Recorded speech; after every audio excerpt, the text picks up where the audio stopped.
Hello साथियों। हम आपके राजस्थान के प्रमुख मंदिरों के बारे में अध्ययन कर रहे थे और राजस्थान के प्रमुख मंदिरों में इससे पहले आपकी 3 क्लासें हो चुकी है। उन तीनों क्लासों में हमने देखा था कि जो आपकी पहली क्लास थी उसमें हमने राजस्थान के मंदिरों की निर्माण शैली, मंदिरों का विकास का कालक्रम और आपके बर्मा मंदिर के बारे में अध्ययन किया। दूसरी आपकी जो क्लास थी वो हमने पर्टिकुलर आपके राजस्थान के जितने भी जैन मंदिर है उन जैन मंदिरों के बारे में अध्ययन किया। तीसरी क्लास में हमने राजस्थान के जितने भी आपके प्रमुख शिव मंदिर है उन प्रमुख शिव मंदिरों के बारे में अध्ययन किया।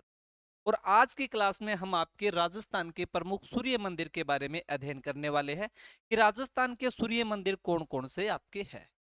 तो अगर हम राजस्थान में जब सूर्य मंदिर की बात करते हैं तो राजस्थान में प्रमुख रूप से आपके 4 सूर्य मंदिर है। क्या हमें याद करना है कि राजस्थान में प्रमुख रूप से राजस्थान में प्रमुख रूप से 4 सूर्य मंदिर, 4 सूर्य मंदिर। अब वो 4 सूर्य मंदिर है कहाँ कहाँ पे। जब 4 सूर्य मंदिर की आपकी बात आती है तो आप याद रखना, एक सूर्य मंदिर तो है आपके ओसिया में, दूसरा सूर्य मंदिर है आपके बुढ़ातीत में, एक सूर्य मंदिर है आपके गलताजी में और एक सूर्य मंदिर है आपके जहालरा पाटन। अभी जो आपका आरएस मेंस का पेपर हुआ था उसी में भी आपके राजस्थान के सूर्य मंदिर से संबंधित क्वेश्चन था। तो हमें राजस्थान के सूर्य मंदिर 4 ही पढ़ने हैं और जो मंदिर की प्रमुख विशेषता है उन्हीं विशेषताओं के बारे में पढ़ना है, ना कि मंदिर के इधर उधर की चीजें हमें अध्ययन करनी है। हमारी परीक्षा की दृष्टि से कौन सा आपका फैक्ट हमारे काम आ सकता है उन्हीं के बारे में हम बात करेंगे। तो 4 मंदिर है कौन से। तो पहला मंदिर तो पड़ता है आपके ओशिया में। कहां पर आपका ओशिया। दूसरा आपका मंदिर है बुढ़ातीत। कौन सा आपका बुढ़ातीत। और बुढ़ातीत अगर आपको नहीं पता है तो बुढ़ातीत है कोटा में। और तीसरा मंदिर है आपका गलताजी। कहां पर आपके गलताजी। और गलताजी आपको पता ही है जयपुर में है आपके, जिन्हें आपका मंकी वैली कहा जाता है। और चौथा मंदिर है आपका झालरा पाटन। कहां पर आपके झालरा पाटन। और झालरा पाटन आपको पता ही है कहां पर है, तो आपके झालावाड़ में। जब भी राजस्थान में सूर्य मंदिर से सवाल बनेंगे तो इन्हीं 4 मंदिरों में से अधिकांशतः आपके सवाल है। पहला बात तो आपके पर्टिकुलर स्थान याद होना चाहिए कि सूर्य मंदिर है कहां पर। तो एक मंदिर कहां पर है आपके, तो ओसिया में। दूसरा आपके तो बुढ़ातीत कोटा में। तीसरा आपके गलताजी में। गलताजी को क्या कहा जाता है, तो मंकी वैली के नाम से जाना जाता है। और चौथा मंदिर आपके तो झालरा पाटन है झालावाड़ में। इन्हीं मंदिरों में हमें आपकी थोड़ी सी ओसिया वाला मंदिर और थोड़ी सी आपके झालरा पाटन वाले मंदिरों की विशेषताओं के बारे में चर्चा करनी होगी। तो पहला हम देखते हैं ओसिया का सूर्य मंदिर। ओसिया का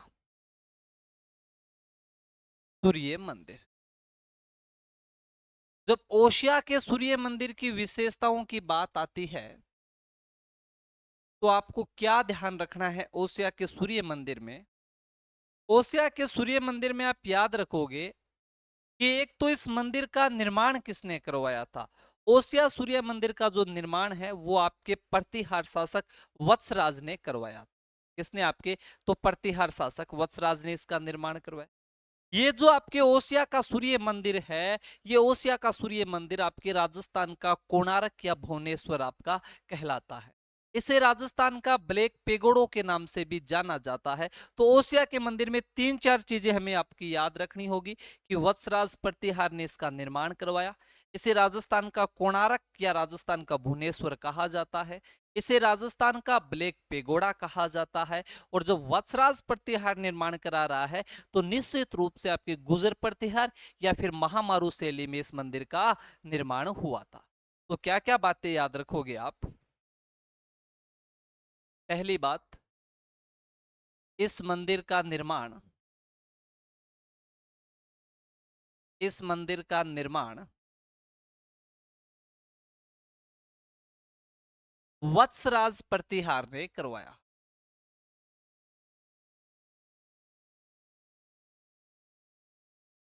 वत्सराज प्रतिहार ने करवाया। पहली बात। दूसरी बात हमें क्या याद रखनी है, इस मंदिर को राजस्थान का कोणार्क ओब्लिक भुवनेश्वर, वैसे भुवनेश्वर मत लिखो क्योंकि ओसिया को राजस्थान का भुवनेश्वर कहा जाता है, इसको सिर्फ हम इतना लिखेंगे कि इस मंदिर को राजस्थान का कोणार्क कहा जाता। तीसरा तथ्य कौन सा हमें याद रखना है, इसी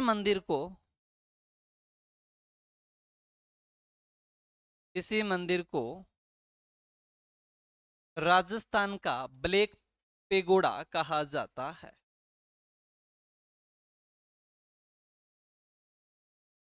ब्लैक पेगोडा कहा जाता है। क्या कहा जाता है आपका, तो ब्लैक पेगोडा कहा जाता है।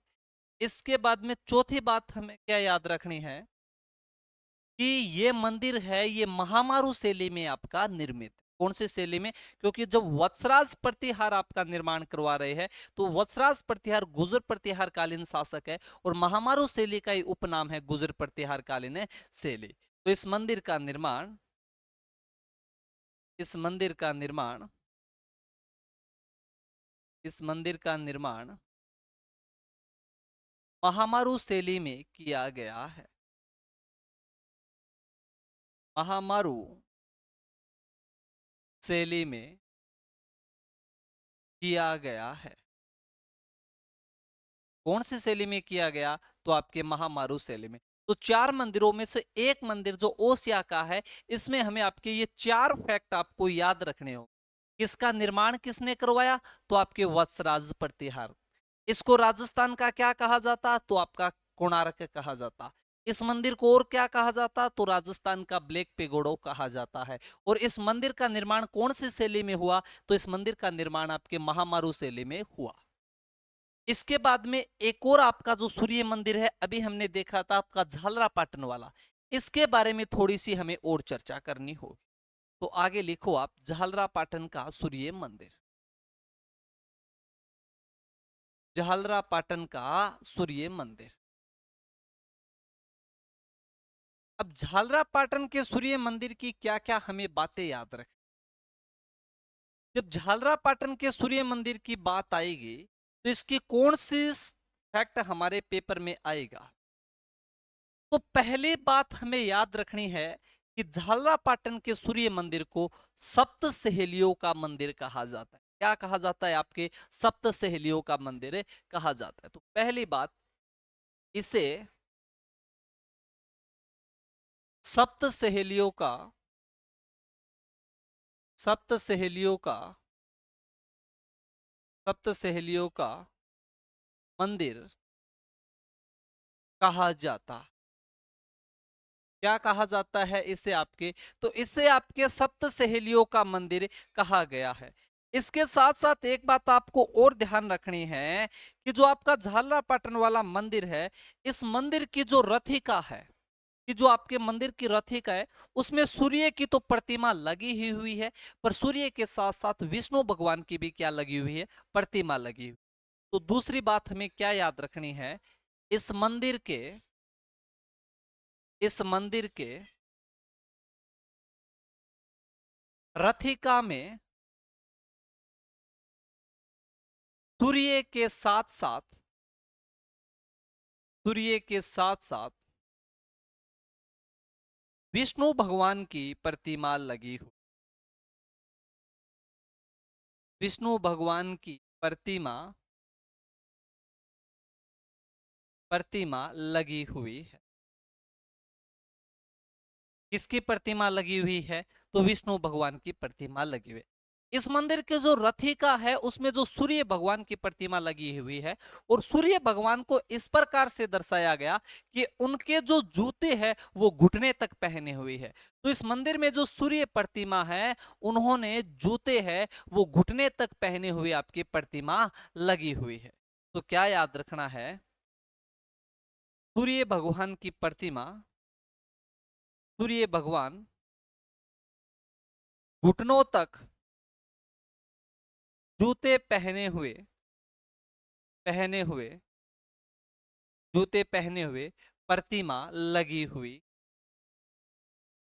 कहां तक जूते पहने हुए सूर्य भगवान ने? तो आपके घुटनों तक जूते पहन रखे हैं, ऐसी प्रतिमा लगी हुई है। कौन से सूर्य मंदिर में? तो आपके झालरा पाटन वाले मंदिर में।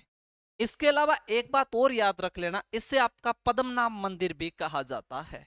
तो इसी मंदिर को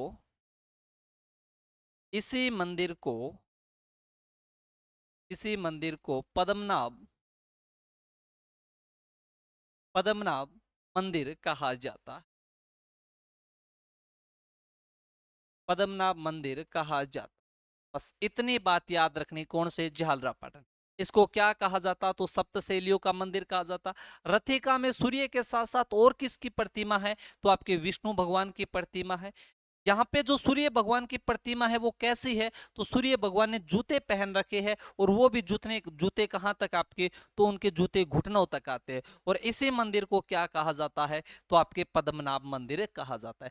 तो ये राजस्थान के प्रमुख आपके सूर्य मंदिर है। क्योंकि हमने प्रारंभ में ही देखा कि राजस्थान में कितने सूर्य मंदिर? तो आपके 4, ओसिया में, बूढ़ातीत में, गलताजी में, और आपके झालरा पाटन में। इनमें हमको 2 मंदिरों की विशेषता पढ़नी थी, ओसिया वाला और दूसरा आपका झालरा पाटन। यहां पर खत्म होते हैं आपके सूर्य मंदिर। सूर्य मंदिर के बाद में हम आगे देखते हैं कि राजस्थान में प्रमुख हनुमान मंदिर कौन कौन से हैं। तो आगे की आपकी हेडिंग होगी राजस्थान के प्रमुख हनुमान मंदिर। राजस्थान के प्रमुख हनुमान मंदिर। अब जब राजस्थान के प्रमुख हनुमान मंदिर की बात आएगी बच्चों, तो आपको 4-5 मंदिरों के बारे में अध्ययन करना है। जैसे मैं सीधा आपको लिख रहा हूं, आप देखो एक बार कि पहला हनुमान मंदिर तो दाढ़ी मूछ वाला हनुमान मंदिर। दाढ़ी मूछ वाले हनुमान दाढ़ी मूछ वाले हनुमान मंदिर कहां पर है? तो याद रखना, दाढ़ी मूछ वाले हनुमान मंदिर है आपके चूरू में। क्या हो जाएंगे? आपके दाढ़ी मूछ वाले हनुमान। पर इसको आप ऐसे नहीं लिख के दूसरे तरीके से लिखते हो तो और बढ़िया रहेगा। कौन सा? जैसे मैं पहली हेडिंग देता हूं आपके सालासर मंदिर। कौन सा मंदिर? आपका सालासर मंदिर। अब देखो, अब ये ठीक रहेगा। अगर पूछा जाए कि सालासर मंदिर कहां पर है आपका, तो सालासर मंदिर है आपके चूरू में। कहां पर? आपके चूरू। पहली बात। और कुछ फैक्ट आपको याद नहीं रखना कि इस मंदिर में क्या है क्या नहीं है। सिर्फ सालासर मंदिर कहां पर? आपके चूरू में। और एकमात्र विशेषता आपको याद रखनी है, और वो विशेषता क्या है कि यहां हनुमान जी की यहां हनुमान जी की दाढ़ी मूंछे युक्त प्रतिमा है। दाढ़ी मूंछ युक्त प्रतिमा है। बस इतने ही बात आपको याद रखनी है सालासर मंदिर।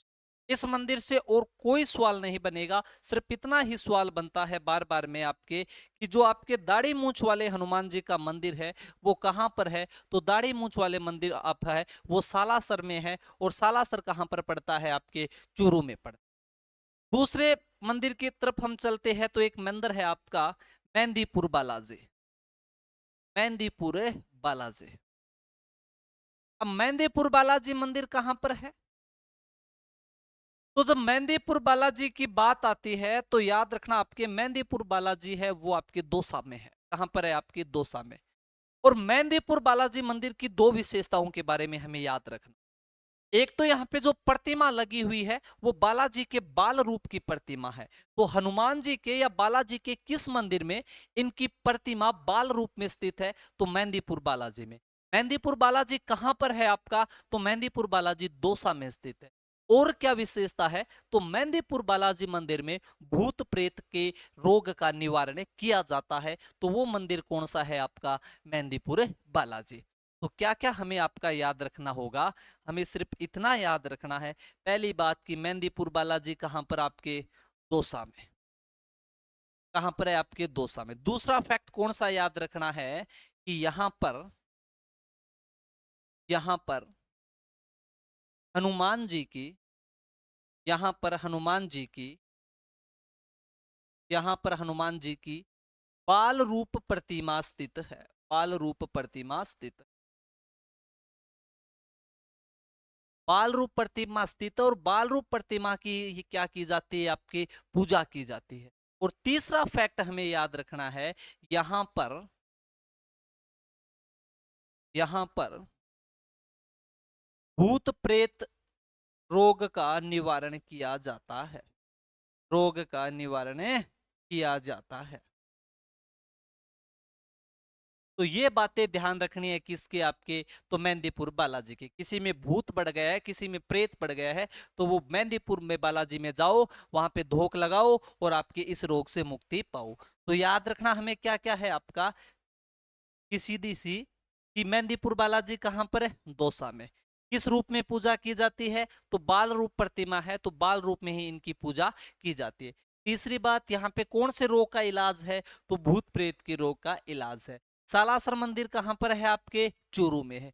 यहाँ पर कैसे हनुमान जी है आपके, तो दाढ़ी मूंछों युक्त उनकी प्रतिमा है। तो दाढ़ी मूंछे युक्त बालाजी का मंदिर कहां पर आपके, तो चूरू में। और आपके हनुमान जी का जहां पे भूत प्रेत का रोग का इलाज होता है, वो कौन सा आपका, मेहंदीपुर में, आपके दौसा के। तीसरे मंदिर की तरफ हम आगे बढ़े हनुमान जी के, तो तीसरा प्रसिद्ध आपका सवाल बनाने वाला मंदिर है, वो मंदिर है पांडुपोल हनुमान मंदिर। पांडुपोल हनुमान मंदिर,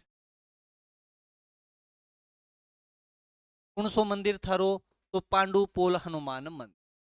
अब देखना दोस्तों, पांडुपोल हनुमान मंदिर, पहली बात आपको पता होना चाहिए ये कहां पर है, तो सीधा याद रखना, पांडुपोल हनुमान मंदिर आपके अलवर में स्थित है। पर पांडुपोल हनुमान मंदिर क्यों प्रसिद्ध है, क्योंकि यहाँ पे जो हनुमान जी की प्रतिमा लगी हुई है, वो शयन मुद्रा में प्रतिमा लगी हुई है। पहली बात हम याद रखेंगे कि यहाँ पर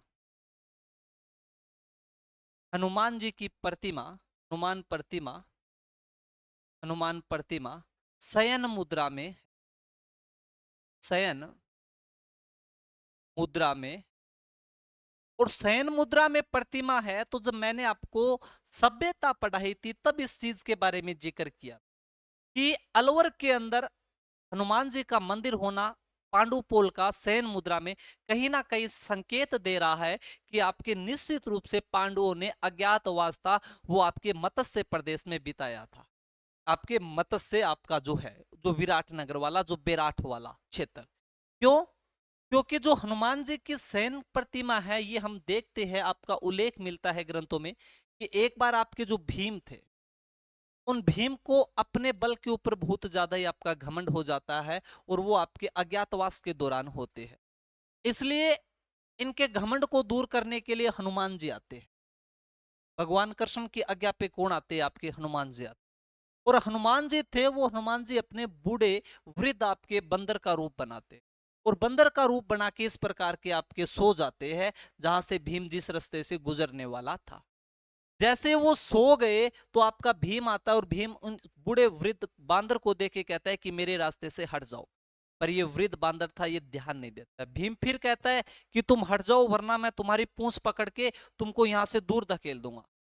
तो आपके वृद्ध बांदर, जो आपके हनुमान जी है, जो आपका वृद्ध बांदर का रूप ले रखा था, उन्होंने बैठे बैठे कहा कि मैं तो बूढ़ा हो गया हूं, मुझसे हिला नहीं जा रहा है, तुम एक काम करो, तुम ही मेरी पूंछ पकड़ के मुझे फेंक। और आपके भीम अपने बल के क्रोध के ऊपर आपके, और उसकी पूंछ पकड़ के इस वृद्ध बांदर की ओर धकेलने का प्रयास करता है। पर भीम अपनी पूरी ताकत लगा लेता है, पर इस बांदर की पूंछ को नहीं हिला पाता। क्यों, क्योंकि ये स्वयं आपके हनुमान जी थे। अब जब पूंछ ही नहीं हिला पाया, कई देर आपका प्रयास करता है, परिश्रम करता है, तो लास्ट में उसे आपका ज्ञात हो जाता है कि ये कोई साधारण बंदर नहीं है। तो इसके बाद में भीम इनके सामने हाथ जोड़ता है, और उसके असली रूप में आने को कहता है। तब आपके हनुमान जी दर्शन देते। तो वैसे की वैसी जो शयन मुद्रा की प्रतिमा है, वो कौन से मंदिर में लगी हुई है, तो पांडुपोल हनुमान मंदिर में। अब देखो, इस मंदिर का नाम देखो आप, पांडुपोल, कहीं ना कहीं पांडवों से जुड़ रहे। प्रतिमा कैसी है आपकी, तो विश्राम करते हुए हनुमान जी की सोते हुए प्रतिमा है, जो और कहीं पर आपको नहीं मिलती। तो निश्चित ये है आपका कि पांडवों ने आपका जो मत्स्य वाला क्षेत्र है, जो मत्स्य जनपद के रूप में जाना जाता है, उसमें पांडवों ने आपके अज्ञातवास बिताया था। पर अभी हम मंदिरों की बात कर रहे हैं, तो सिर्फ इतना याद रखना है कि शयन मुद्रा में आपके हनुमान जी की प्रतिमा कौन से मंदिर में? तो पांडुपोल हनुमान मंदिर। पांडुपोल हनुमान मंदिर कहां पर है आपका? तो अलवर के अंदर है। चलो अगले मंदिर की तरफ हम चलते हैं आपके। पहले इतना आप नोट डाउन करो एक बार।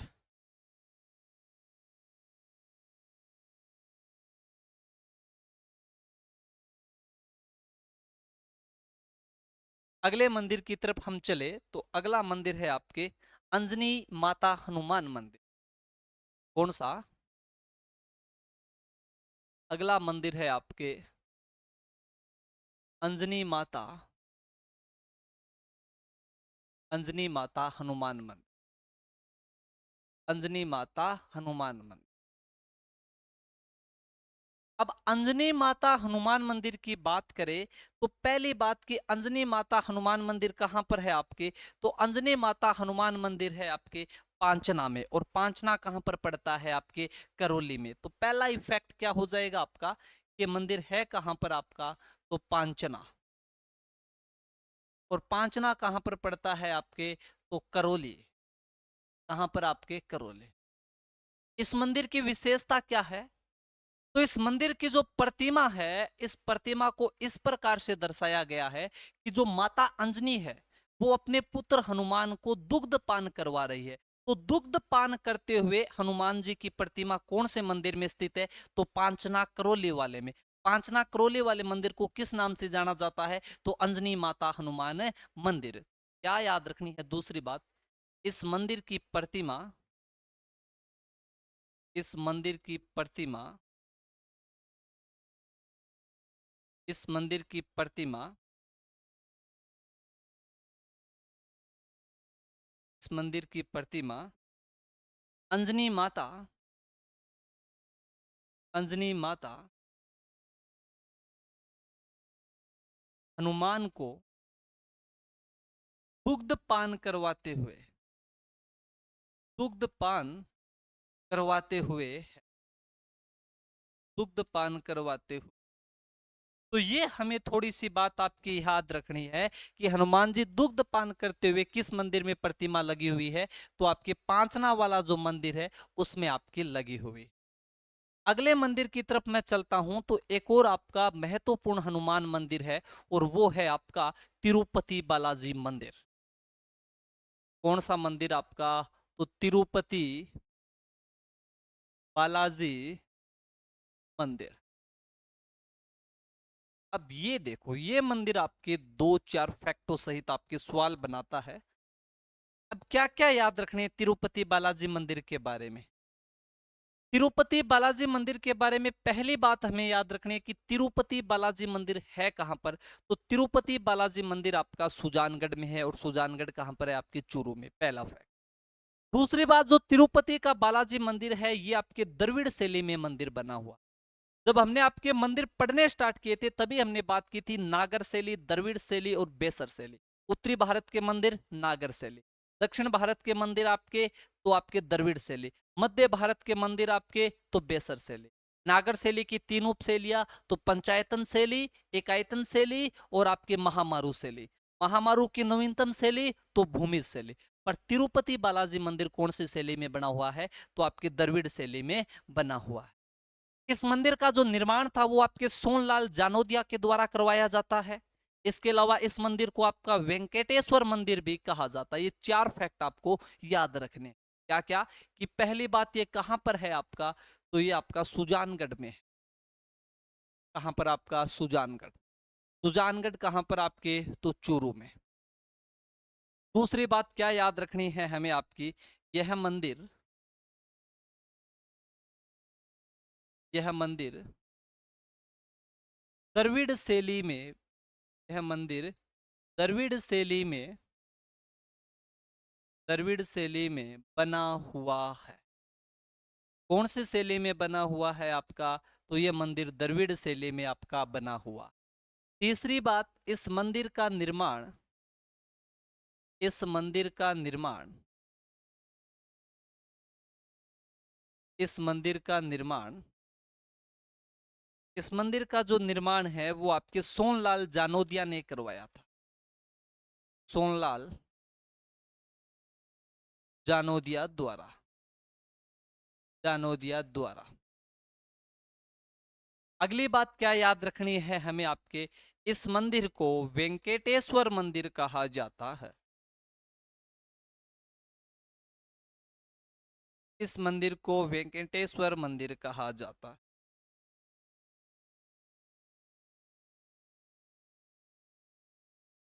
वेंकटेश्वर मंदिर कहा जाता।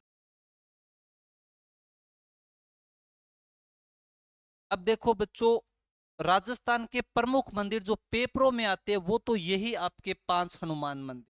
कौन कौन से, तो हमने पढ़ा अभी आपका सालासर मंदिर है, आपके मेहंदीपुर बालाजी है, आपके पांडुपोल हनुमान मंदिर है, अंजनी माता हनुमान मंदिर है, और तिरुपति बालाजी मंदिर।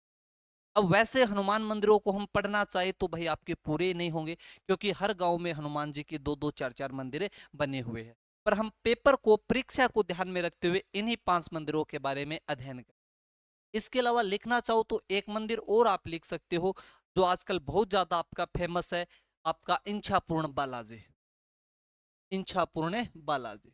और इंछापूर्ण बालाजी मंदिर कहां पर है, तो इंछापूर्ण बालाजी मंदिर आपके सरदार शहर में। और सरदार शहर कहां पर है आपके, और सरदार शहर आपके चूरू में है। इंछापूर्ण बालाजी मंदिर कहां पर हो जाएगा, सरदार शहर चूरू। इसके अलावा आपके बीड़ के बालाजी, अगर बीड़ के बालाजी पूछा जाए तो याद रखना फतेहपुर में ये मंदिर। बीड़ के बालाजी, बीड़ के बालाजी कहां पर हो जाएंगे आपके, फतेहपुर। कहां पर हो जाएंगे आपके, फतेह। तो ये हो गए आपके हनुमान मंदिर। तो आज हमने आपके राजस्थान के प्रमुख सूर्य मंदिर पढ़ लिए, राजस्थान के प्रमुख आपके हनुमान मंदिर हो गए, राजस्थान के प्रमुख आपके शिव मंदिर हो लिए, राजस्थान के प्रमुख जैन मंदिर हो लिए, और राजस्थान के प्रमुख आपके बर्मा मंदिर। इसके अलावा अगर मैं एक थोड़ा सा फैक्ट आपको और डालता हूं तो आप हेडिंग लगाओ, राजस्थान के प्रमुख एकमात्र मंदिर। 4-5 मंदिर राजस्थान में ऐसे हैं जो एकमात्र है, दूसरा उस मंदिर का प्रतिरूप आपका नहीं है। जैसे आपके इंदिरा गांधी का मंदिर, आपके रावण का मंदिर, विभीषण का मंदिर, लक्ष्मण का मंदिर। तो इस प्रकार के जो मंदिर है वो एकमात्र मंदिर है। तो इसी कैटेगरी में जैसे हम आपके क्रम वाइज पढ़ रहे हैं, तो इसी के साथ हम पढ़ लेते हैं राजस्थान में एकमात्र मंदिर। राजस्थान में एकमात्र मंदिर, राजस्थान में एकमात्र मंदिर। अब जब राजस्थान में एकमात्र मंदिरों की बात आती है, तो 5 ऐसे मंदिर है जो राजस्थान में एकमात्र मंदिर। जैसे पहले मंदिर की मैं बात करता हूं, तो जो भारत की पूर्व प्रधानमंत्री रही है आपकी इंदिरा गांधी जी, तो इंदिरा गांधी का मंदिर कहां पर, तो इंदिरा गांधी का मंदिर है आपके अचरोल में। और अचरोल कहां पर है आपके, तो अचरोल पड़ता है जयपुर ग्रामीण में। तो पहला ही आपको याद रखना है, इंदिरा गांधी मंदिर। इंदिरा गांधी, इंदिरा गांधी मंदिर कहां पर हो जाएगा, तो इंदिरा गांधी मंदिर है दोस्तों आपका अचरोल। और अचरोल कहां पर पड़ता है आपका, अचरोल पड़ता है जयपुर ग्रामीण। जयपुर ग्रामीण कहां पर है आपके, जयपुर ग्रामीण में। इसके बाद में दूसरा मंदिर अगर हम पढ़ना चाहे तो हम पढ़ सकते हैं रावण का मंदिर, क्योंकि राजस्थान में एकमात्र आपका रावण का मंदिर है। और वो कहां पर है आपके, तो वो मंडोर में बना हुआ है। क्योंकि जब हम मारवाड़ का इतिहास पढ़े थे, तब भी मंडोर में रावण मंदिर के बारे में बात की थी।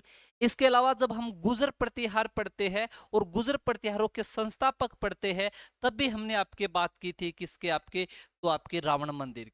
क्योंकि हम ऐसा मानते हैं कि मंडोर के अंदर आपके रावण की विवाह की चौरी भी बनी हुई है। इसीलिए मंडोर में जो आपका दशहरा होता है उसे ओजा जाति के ब्राह्मण नहीं मनाते, जबकि आपके वो दशहरे को शोक के रूप में मनाते। मंडोर में वहीं पर किसका मंदिर बना हुआ है, तो आपके रावण का मंदिर बना हुआ है। तो दूसरा लिखो आप, रावण का मंदिर। दूसरा मंदिर कौन सा हो जाएगा, रावण का मंदिर। रावण का मंदिर। और रावण का मंदिर कहां पर हो जाएगा? तो रावण के मंदिर के बारे में हमें याद रखनी है आपके मंडोर। कौन से? आपके मंडोर। अब तीसरे हम एकमात्र मंदिर की तरफ जाते हैं, तो तीसरा एकमात्र मंदिर है आपके विभीषण का मंदिर। किसका मंदिर? आपके विभीषण का मंदिर। अब विभीषण का मंदिर कहां पर है? तो जब विभीषण के मंदिर की बात आएगी, जब रावण का मंदिर आपका बना हुआ है, तो हमारे राजस्थान के अंदर विभीषण का मंदिर भी बना हुआ है। एक जगह पड़ती है आपकी केथुन। कौन से? आपकी केथुन। और केथुन कहां पर है? कोटा में। तो एकमात्र जगह आपकी केथुन है जहां पर किसका मंदिर बना हुआ है? आपके तो विभीषण का मंदिर बना हुआ है। तो कहां पर हो जाएगा? आपके केथुन। केथुन। और केथुन कहां पर है आपके? तो केथुन है कोटा में। कहां पर? आपके कोटा में। अब मैं चौथे मंदिर की तरफ आगे चलने चाहूं, तो चौथा मंदिर है आपके लक्ष्मण का मंदिर। किसका मंदिर? आपके लक्ष्मण का मंदिर। लक्ष्मण को तो आप सभी जानते हो, भगवान राम के छोटे भाई। कौन? आपके लक्ष्मण। इन लक्ष्मण का मंदिर बना हुआ है। इस मंदिर की भी हमने पहले चर्चा की थी जब हमने आपके राजस्थान के दुर्ग पढ़े थे। तब मैंने आपको एक दुर्ग पढ़ाया था, लोहागढ़ दुर्ग। और मैंने बताया था इस लोहागढ़ दुर्ग में मंदिर बना हुआ है किसका? आपके लक्ष्मण का। तो अब आपके दिमाग में आ गया होगा कि लक्ष्मण मंदिर कहाँ है। तो लक्ष्मण मंदिर आपका भरतपुर में बना हुआ। तो लक्ष्मण मंदिर कहां पर हो जाएगा? तो भरतपुर। कौन सा हो जाएगा? भरतपुर। और एक पांचवा मंदिर मैं और चाहूं आपके कि राम लक्ष्मण का दाढ़ी मूंछ वाला मंदिर। दाढ़ी मूंछ वाला मंदिर। क्योंकि जितने भी आप राम लक्ष्मण के मंदिर देखोगे, किसी भी मूर्ति में भगवान राम और लक्ष्मण को दाढ़ी नहीं। लेकिन राजस्थान में एकमात्र ऐसा मंदिर बना हुआ है जिसमें भगवान राम और लक्ष्मण को दाढ़ी युक्त दिखाया गया है। तो वो मंदिर कौन सा है? तो वो मंदिर है आपके झुंझुनू में। कहां पर? आपके झुंझुनू। तो ये आपको 5 मंदिर ऐसे याद रखने हैं जो राजस्थान में एकमात्र मंदिर। कौन कौन से? आपके इंदिरा गांधी का मंदिर कहां पर? आपके तो इंदिरा गांधी का मंदिर है अचरोल में, आपका जयपुर। रावण का मंदिर आपके मंडोर जोधपुर के। विभीषण का मंदिर तो आपके केथुन कोटा के अंदर। इसके अलावा लक्ष्मण का मंदिर तो आपके भरतपुर के अंदर। और आपके राम लक्ष्मण का मंदिर तो झुंझुनू में। तो अभी तक हमने आपके मंदिरों की सीरीज में जितने भी राजस्थान के बर्मा मंदिर है उनके बारे में चर्चा की, जितने भी राजस्थान में आपके जैन मंदिर है उनकी चर्चा की, जितने भी राजस्थान में आपके शिव मंदिर बने हुए उनके बारे में चर्चा की, जितने भी राजस्थान में सूर्य मंदिर है उनका अध्ययन कर, जितने भी राजस्थान में आपके हनुमान मंदिर है वो पढ़ चुके हैं। और राजस्थान के एकमात्र मंदिर पढ़ चुके हैं। अब कल की क्लास में हम पढ़ेंगे आपके राजस्थान में जो अन्य मंदिर बचे। अब जैसे आपके अन्य मंदिर में कौन से? तो जैसे आपका बिड़ला मंदिर हो गया, कल्की मंदिर हो गया, चरण मंदिर आपका हो गया, नाथ द्वारा मंदिर हो गया, द्वारिकाधीश मंदिर आपका हो गया। ये जो सब मंदिर है, अब हम आपके अन्य मंदिरों की एक हेडिंग लगा के इन सारे बचे हुए मंदिरों को उस एक क्लास में आपका समाप्त करने की कोशिश करेंगे। इसी के साथ धन्यवाद साथियों। जय हिंद, जय भारत।